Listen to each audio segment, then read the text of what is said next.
रिजवी उर्फ त्यागी जी ने सोचा, रिजवी जी उर्फ, अब बल्कि इनको वसीमानंद जी कहिए, नरसिंहानंद के जगह वसीमानंद जी। वसीमानंद जी ने सोचा कि हम अपना नाम जितेंद्र नारायण सिंह त्यागी रख लेंगे तो हमको कोई मिनिस्ट्री मिल जाएगी, हमको कोई ओहदा मिल जाएगा। इसी पर बस नहीं किया, उन्होंने सबसे पहला एतराज़ क्या किया। आज तो अल्हम्दुलिल्लाह वो उस न्यूज़ का हमको वो सुनकर बहुत खुशी हुई, जो इंडिया टीवी का वो एक एंकर है, उसने कहा कि सर आप तो खुद से नहीं आए, आप तो सनातन को अच्छा समझकर नहीं आए, बल्कि आप तो धक्के मारकर निकाले गए हो। जब धक्का मारकर निकाल दिया, no man's line, no man's land, धर्महीन हो गए आपका कोई धर्म था ही नहीं, तो मजबूर होकर आपने सोचा कि हमको कहाँ आस्था और शरण मिल सकता है, चलो यही सनातन धर्म, मसनूई हिंदू धर्म के अंदर चलो, अपने दामन को थाम लेते हैं, वहाँ चले जाते हैं और हमारा शुद्धिकरण हो जाएगा, हमको ब्राह्मण बना देंगे। तुमको ब्राह्मण कौन बनाएगा? वो यति नरसिंहानंद गिरी जी, जो जूना अखाड़े के महामंडलेश्वर दासना में बने बैठे, वो खुद ब्राह्मण नहीं, वो खुद त्यागी हैं। और त्यागी बिहार में उनको बोलते हैं, बिहार में जो मकाम भूमियार का है वही मकाम उत्तर प्रदेश में त्यागी का है, ब्राह्मण नहीं है। उन्होंने ये कहा कि मैं अपने भाई की जगह वसीमानंद जी को देता हूँ, वसीमानंद जितेंद्र साहब को देता हूँ, जितेंद्र नारायण सिंह त्यागी जी को देता हूँ। ये कम से कम 100 तो केसेस उसके ऊपर FIR। वो दीपक त्यागी कौन? यही नरसिम्हानंद जो गिरी हैं, इनका रियल नाम दीपक त्यागी, लेकिन उर्फ में मशहूर, उर्फ है मशहूर इसी नाम से है नरसिम्हानंद त्यागी जी। महामंडलेश्वर जूना अखाड़े में प्रमुख बैठ गए, हिंदू महासभा के कार्यकर्ताओं में होता है उनका शुमार। और उन्होंने जब उनके पास दरबार में पहुंचे, उन्होंने कहा कि sir I want to convert my religion. अरे तुम्हारा कोई रिलीजन था ही नहीं, तुम्हारा तो कोई अकीदा था ही नहीं। वो कहते हैं कि हमको ज़बरदस्ती इस्लाम से निकाला गया। ज़रा मेरे मुस्लिम भाई बताओ, क्या इस्लाम से कौन निकाल सकता? मैं अगर यहीं पर अगर कोई ऐसे शिरकिया अल्फाज बोलता हूँ या कोई कलिमे कुफ्र अदा करता हूँ और उस पर अकीदा रखता हूँ, तो क्या मुझे यहाँ अली नगर के उलमाए किराम इस्लाम से क्या कान पकड़ कर निकालेंगे? उन्होंने कहा कि नहीं, 20 मरतबा मुझ पर फतवे दिए गए, मुझे धर्म से मुर्तद कहा गया कि ये धर्म से निकाल दो इसको कान पकड़ कर। नहीं, इस्लाम की बुनियाद 5 चीज़ों पर है। बुनियल इस्लाम वाला खमसिन, शहादत अल्लाह इलाहा इल्लल्लाह। इस्लाम जो टिका हुआ है 5 पिलर पर। सबसे पहला पिलर अल्लाह इलाहा इल्लल्लाह, अल्लाह को एक मानना। तुमने अल्लाह को एक नहीं माना तो वहीं से तुम खुद ब खुद निकल गए, तुमको निकाला कोई नहीं है। ये इल्ज़ाम देना बंद करो हमारे उलमाए किराम पर, बल्कि तुम अल्लाह इलाहा इल्लल्लाह पर जो जब तुम्हारा अकीदा नहीं है तो उसी वक्त से तुम्हारा रिश्ता इस्लाम से टूट गया। और दूसरे नंबर पर इकामिस सलात, नमाज कायम करने का अकीदा है, होना चाहिए, वो भी तुम्हारे अंदर नहीं है। और तीसरे नंबर पर वसोम वईताई ज़कात देना, वल हज्जी और हज करना, और वसोम रमज़ान 30 दिन के रोज़े का एतराफ़ और यकीन करना। ये 5 पिलर हैं इस्लाम के। इनमें से किसी एक का भी मुनकिर, किसी एक का भी इनकार करने वाला, वो ऑटोमेटिकली इस्लाम से निकल जाएगा। उसको निकालने के लिए इस्लाम से किसी सर्टिफिकेट की जरूरत नहीं। बताओ, तुम जिस धर्म में गए हो उस धर्म की बुनियाद कितनी चीजों पर है? बता सकता है कोई? नहीं बता सकते। पूछो उसी नरसिंहानंद सरस्वती जी से कि जिस धर्म में आपने मुझे लिया है उस धर्म की बुनियाद कितनी चीजों पर है। नहीं बता सकते दुनिया के किसी भी मजहब की बुनियाद कितनी चीज़ों पर है। मैं दो टोक लफ्ज़ों में कह सकता हूँ कि किसी भी मजहब की बुनियाद कितनी चीज़ पर है, ये कहीं काउंटेड नहीं है। सिर्फ इस्लाम एक ऐसा मजहब है, दुनिया का वाहिद मजहब है कि जिसके अरकान, जिसके पिलर, बुनियादी अरकान का पता है कि वो 5 है। सबसे पहले ईमान लाना, नमाज का एतराफ़ करना, ज़कात का एतराफ़ करना और हज का एतराफ़ करना और सौम रमज़ान और रमज़ान शरीफ के रोज़े का एतराफ़ करना, वो बुनियाद इस्लाम है। लेकिन तुम्हारा क्या, तुम तो चले गए और ऊपर से इल्ज़ाम देकर चले गए। इल्ज़ाम उन्होंने क्या क्या इल्ज़ाम दिए? उन्होंने सोचा, इल्ज़ाम के बारे में मैं बताऊंगा आपको। उन्होंने पहले ये सोचा, अच्छा उन्होंने आखिर में क्या कहा कि सर पूरे तौर पर इस्लाम में आ गए कि अंदर में कुछ खट्टा मीठा है, अंदर में कुछ है कि कहीं आप मंत्री का पद लेने के लिए आ गए हों, चूँकि उत्तर प्रदेश में भी चुनाव भी होना। तो उन्होंने कहा कि बिल्कुल बोलिए, क्या बोलना है मुझे? उन्होंने कहा कि सर हनुमान चालीसा आता है आपको? अब वो कह नहीं मुझे 3 ही दिन हुए हैं, मुझे 3 ही दिन हुआ है सफ़र किए हुए, 3 ही दिन हुए हैं अभी इस्लाम को छोड़े हुए। हालांकि मुसलमान था ही नहीं वो। मैं कई बार कह चुका हूँ कि शिया, राफजी शिया मुसलमान नहीं होता। वो कहते हैं कि इमाम हुसैन, अरे इमाम हुसैन को अगर मानते हो तो इमाम हुसैन ने तो इस दीन की हिफाजत के लिए अपने सारे परिवार को कुर्बान कर दिया। तुम्हारे कॉन्सेप्ट के मुताबिक ही ले लो, शहीद हो गए करबला के मैदान में, वादिये इराक में। क्यों तुमने उनके झंडे को झुकाया? क्यों तुमने जलील रुस्वा किया? पता वो क्या कहते हैं एंकर साहब के, त्यागी जी, अब इनका नाम वही त्यागी जी हो गया, वसीम आनंद। वसीम आनंद, वसीम आनंद जी से कहते हैं कि सर दिल में कुछ और छल कपट है क्या? अच्छा हनुमान चालीसा सुना दीजिए। वो बोलता है कि नहीं नहीं, आई एम नॉट एबल, अभी हम नहीं हैं, नहीं सुना सकते। तो हनुमान चालीसा उनसे पूछा गया सबसे पहले। हनुमान चालीसा मैंने पढ़ा, जय हनुमान ज्ञान गुण सागर, जय कपीस ते हो लोक उजाकर, रामदूत अतुलित बल दामा, अंजन पुत्र पवन सुत नामा, कवन सो काज कठिन जग माही। ये हनुमान चालीसा पूरे 6 मिनट 7 मिनट का, बड़ा लंबा चौड़ा। रामदूत अतुलित बलदामा, मर्यादा पुरुषोत्तम रामचंद्र जी के पीए थे, पर्सनल असिस्टेंट। कौन? बजरंग बली, हनुमान श्री हनुमान जी। हाँ, नुमान, हनुमान असल में ये कॉन्सेप्ट है। हनुमान का मतलब हिनन करने वाले, और हिनन करने वाले को बोलते हैं नेकी करने वाले। पता हनुमान किनको कहा गया रामायण में? नेकी करने वाले। हालांकि ये पूरी हिस्ट्री जो है राम की और हनुमान की, ये काबतुल्लाह को ढाने के लिए एक अबरहा बादशाह जो आया था, बिल्कुल उसी वाक़े को देवमाला की कहानी बनाकर बना दिया गया। हनुमान, राम, रामायण, वाल्मीकि, ये बना दिया गया। वो एक अलग टॉपिक है। लेकिन उनसे कहा गया कि हनुमान चालीसा पढ़िए। उन्होंने कहा कि सर मालूम नहीं, अभी मुझे 3 दिन हुए। उनसे कहा गया कि अच्छा बोलिए जय श्री राम। उन्होंने कहा जय श्री राम हर हर महादेव, बोल दिया जय श्री राम हर हर महादेव। अच्छा जी, जब वो गए तो पूजा प्रार्थना, अशुद्ध थे वो, अशुद्ध यानी नापाक थे वो। हालांकि कुरान में नापाक किसको कहा गया? जो एक अल्लाह को ना माने वो नापाक। अब वसीमानंद जी का, जितेंद्र नारायण सिंह त्यागी का कितने अल्लाह हुए।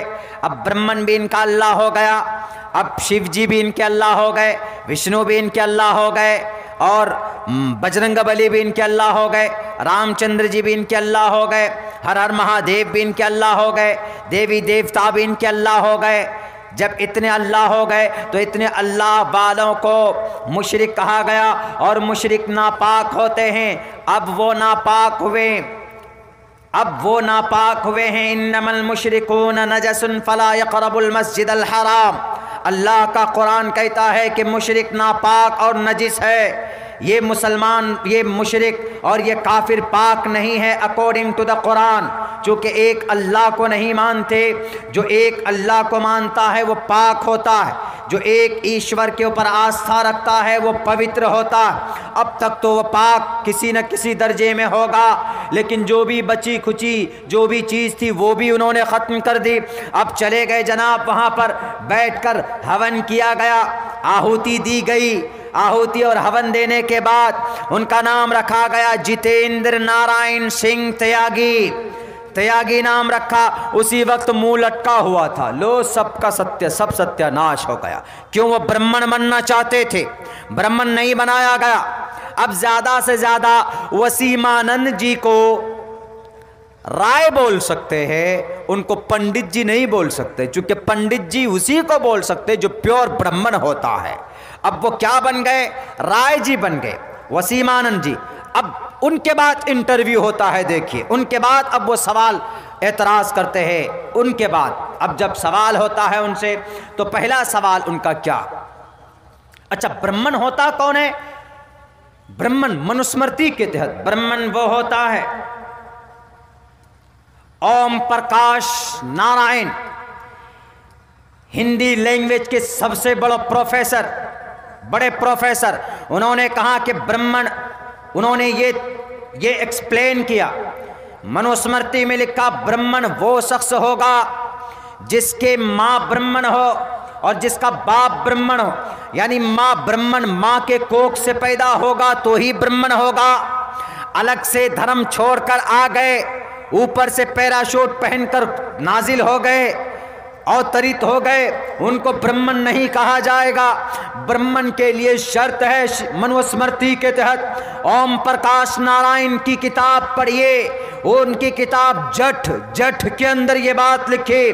किताब का नाम भी बता रहा हूँ और राइटर का भी नाम बता रहा हूँ। उस किताब में उन्होंने लिखा कि ब्राह्मण बनने के लिए ज़रूरी है कि उसकी माँ के कोख, वो माँ जो ब्राह्मण हो और उसका बाप भी ब्राह्मण हो, तब वो इंसान ब्राह्मण बन सकता है। वरना अलग से धर्म कन्वर्ट करके इस्लाम या क्रिश्चियन छोड़ कर आएगा सनातन धर्म को अपनाने के लिए, तो ब्राह्मण नहीं कहा जा सकता उसको। उनके सपने अधूरे हो गए। कुछ दिन के बाद वो कल क्रिश्चियन में चले जाएंगे, कुछ दिन के बाद वो जोडाइज्म में चले जाएंगे। ये बेपेंदे का लोटा हो गए। और मुबारक हो ऐसे आदमी आपको, आप इनको संभालो। बेपेंदी का लोटा है, किसी दिन लुढ़कता हुआ वो डासना से दिल्ली ना पहुंच जाए, और दिल्ली से लुढ़कता हुआ महाराष्ट्र ना पहुंच जाए, महाराष्ट्र से लुढ़कता हुआ कहीं केरला ना पहुंच जाए, जहां क्रिश्चियनिटीज की ज्यादा तादाद है।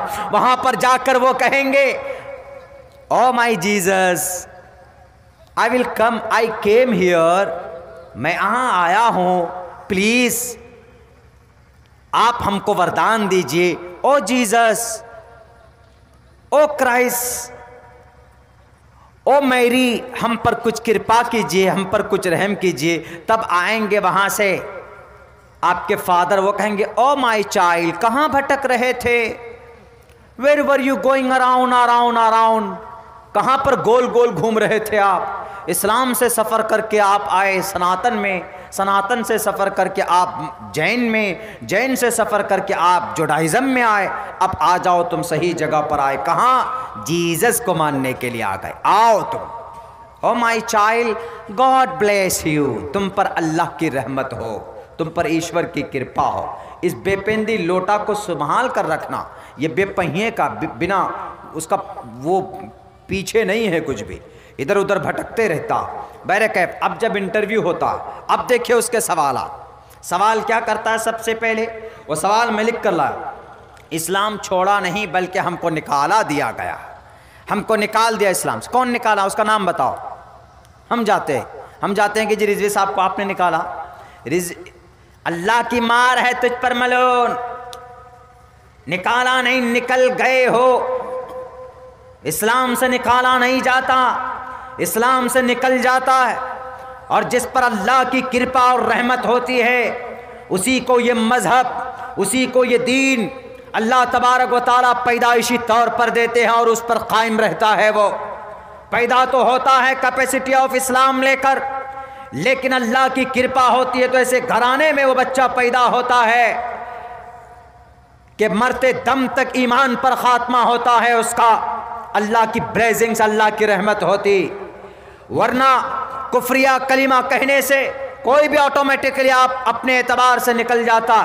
तो सबसे पहली बात तो ये झूठ कि रिजवी जी को, बल्कि जितेंद्र त्यागी जी को, वसीमानंद जी को किसी ने निकाला नहीं है, बल्कि खुद से निकल गए हैं।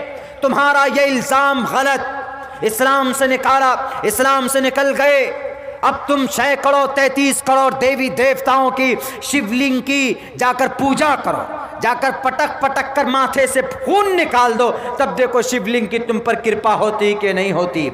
शिवलिंग कहेगा कि जब, अरे वो अल्लाह को क्यों छोड़कर आए जी, वही अल्लाह तो हमारा, मैं ही था वहां पर अल्लाह बनकर, वहां छोड़कर क्यों आए? जब तुम वहां से आ गए तो तुम यहां से भी भागोगे, यहां से भी भागोगे, लात मार कर अब तुमको भगाएंगे शिव जी। और शिव जी का गुस्सा नहीं देखा तुमने? जब शिव जी का गुस्सा आता है तो उनके बॉडी के पार्ट भी मुख्तलिफ टुकड़ों में बट गए थे। और जब उनका आएगा महा हरियों का हरि शिव जी, सबसे बड़े ताकतवर, जलजले आते हैं, सैलाब आते हैं, धरती हिलती, अर्थक्वेक होता है। किन की वजह से? शिव जी जब गुस्से में होते हैं, जब क्रोधित होते हैं तो ये दुनिया हिल जाती। जाओगे तुमको फटकार लगेगी वहां पर भी। तो इस्लाम से उनको कोई निकाला नहीं, बल्कि इस्लाम से वो खुद ब खुद निकल गए। और कुरान अल्लाह की किताब नहीं, उन्होंने क्या कहा? कुरान अल्लाह की किताब नहीं है तो किसकी किताब है? बताओ। कुरान अल्लाह की किताब नहीं तो किसकी किताब नहीं? कुरान अल्लाह की किताब है। दलील कहाँ से चाहिए? तुमने अगर सिर्फ लखनऊ यूनिवर्सिटी के अंदर पढ़ा है तो हमने भी बेंगलोर यूनिवर्सिटी में पढ़ा है, हमने भी देवबंद कासमी यूनिवर्सिटी के अंदर पढ़ा, हमने भी IAS ऑफ इस्लाम को करके रखा हो। तुम कहते हो कि इस्लाम अल्लाह का, कुरान अल्लाह का कलाम नहीं। मैं तुम्हें एक उदाहरण देता हूँ, अगर हिम्मत है तो जाओ, लंदन जाओ, प्रोफेसर थॉमस की जो वहाँ की यूनिवर्सिटी है, ब्रिमगनाथ यूनिवर्सिटी, उस यूनिवर्सिटी के प्रोफेसर थॉमस के पास आज भी कुरान करीम 1370 साल पुराना कुरान मौजूद है। ये तहकीक उन्होंने की सन 2015 में, और उन्होंने ये लिटरेचर लिखा और छपवाया भी। बल्कि उसको जब उनके पास वह नुस्खा पहुंचता तो उन्होंने रेडियो कार्बन डेटिंग की, यानी उनके ऊपर बहुत गौर फिक्र के बाद, रिसर्च करने के बाद, जाओ प्रोफेसर थॉमस के पास, है हिम्मत तो जाकर पूछो कि सर जरा दिखाइए तो वह कुरान। उनके पास 1370 साल पुराना कुरान का वो नुस्खा, जिनको हाथ से रोशनाई से लिखा गया, और बल्कि ऐसे उनको तशफ़ी नहीं कि उन्होंने उनके ऊपर रेडियो के ज़रिए, कार्बन के ज़रिए ये डेटिंग तय की कि ये कुरान लिखा गया है मोहम्मद के ज़माने में। और मोहम्मद रसूलुल्लाह पर जब कुरान करीम नाजिल होता था तो आप अलैहिस्सलातु वस्सलाम अपने ही ज़माने में उसकी तरतीब बनाते थे कि नहीं बनाते थे? हज़रत ज़ैद बिन साबित की ज़िंदगी उठाकर देखो, अल्लाह के नबी अलैहिस्सलाम ने कुरान की पहली सूरत इक़रा बिस्मी को कहाँ पर रखा? 96वें नंबर पर रखा। सूरह फातिहा 50वें नंबर पर नाजिल हुए तो अल्लाह ने सूरह फातिहा को कहाँ पर रखा? पहले नंबर पर रखा। 50वें नंबर पर नाजिल होने वाली सूरत पहले नंबर पर, और पहले नंबर पर नाजिल होने वाली सूरत को अल्लाह के नबी ने 96वें नंबर पर रखा। अल्लाह के नबी ने उस ज़माने में लिख कर तख्तियों में, पत्तों में कहते थे कि इसको नोट कर लो, इसको जमा कर लो, अपने तरफ से नहीं बल्कि घंटी की शक्ल में कभी कभी वही नाजिल होती थी, कभी शहद की मक्खी की तरह भिनाने की आवाज़ आती थी। 5-6 तरीक़े बताए गए हैं। उन्होंने अपनी तरफ से नहीं बल्कि ये कुरान अल्लाह की तरफ से है, ये फरमान अल्लाह तबारक व तआला की तरफ से। मैंने अभी कहा व इन्नहु लतंज़ीलु रब्बिल आलमीन, ये कुरान अल्लाह का कलाम है। नज़ल बिहिर रूहुल अमीन, जिब्राइल अमीन के ज़रिए से लाए गए। कहाँ पर किस लिए लाए गए? हुदल लिन्नास, इंसानों की हिदायत के लिए लाए गए। और कहाँ पर आए? नज़ल अला क़ल्बिक, मोहम्मद रसूलुल्लाह के क़ल्ब अतहर पर लाए गए। और सुनो वसीमानंद जी, और जितेंद्र साहब तुम शायद पढ़े नहीं हो, ये कुरान इंसान के दिल पर अवतरित हुआ है। किसी पहाड़ में, जमीन के किसी हिस्से में, किसी जगह पर यह ताकत नहीं थी कि कुरान करीम के बोझ को बर्दाश्त कर सके। लौ अनज़लना हाज़ल कुरान अला जबल लरअयतहु खाशिअम मुतसद्दिआ, अगर कुरान को अल्लाह तबारक व तआला पहाड़ों के ऊपर नाजिल कर देते, वो पहाड़ रेजा रेजा हो जाता। ये अल्लाह का कुरान कहता, ये वो आयत कहती है जो तुम्हारे उन 26 आयतों में शामिल नहीं है। अगर 26 आयतों में शामिल होती तो तुम कहते कि ये तो मैं निकालना ही चाहता, नहीं निकाल, तुमने उन आयतों को नहीं निकाला, तो इसका मतलब योर फेथ इन दीस आया, तुम्हारा भी अकीदा उन आयतों पर है। और अल्लाह साफ कहता है कि ये कुरान मेरी तरफ से नाजिल किया गया, किसी और की तरफ से नाजिल नहीं किया गया। तो उनका यह अकीदा भी गलत। हमने कई जगह पे बताया है कि ईश्वर की जब कृपा होती, जाओ ना वसीमानंद जी, उनके नरसिम्हानंद जी के प्लेटफॉर्म पे गए हैं तो उनके यहाँ भी एक किताब, उन पे भी ये बात लिखी कि ईश्वर की तरफ से जो मैसेज दिया जाता है वह इंसान बड़े कृपालु होते हैं। अहमे व सोयमिदम बदामी जुस्तम दबा बिरुतमानो शबीम कामतम गुर्नम कुर्नमितम, ये कई जगह पर पढ़ी गई। उसके बाद उन्होंने लिखा कि मोहम्मद इस्लाम के बानी है। मोहम्मद इस्लाम के तो बानी नहीं है। इस्लाम के बानी अगर मोहम्मद हैं तो हज़रत मूसा कौन थे, हज़रत इब्राहीम कौन थे, हज़रत दाऊद कौन थे, हज़रत इदरीस कौन थे, हज़रत यूसुफ कौन थे, हज़रत शीस कौन थे, हज़रत सालेह कौन थे, कौम आद कौन थे, हज़रत हूद कौन थे, हज़रत ज़करिया कौन थे।